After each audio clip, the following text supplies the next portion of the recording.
You know, manufacturing salespeople spend an awful lot of time documenting reports about visits that they've made to their prospects and customers.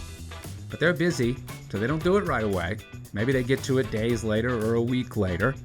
Then they send it off to their boss, who's also busy traveling and doing whatever they're doing. And weeks later, they read it. I don't understand the point of reading a report about a visit that was written about weeks before, which was performed a week or two before that. Meanwhile, lots has gone by. Lots has happened with these accounts. In the meantime, why not leverage the power of AI in Salesforce? Agentforce, you've heard about that, or if you haven't, letting these agents do some of this work for you. Then on top of that, plug in Overcast by Vigience as an example.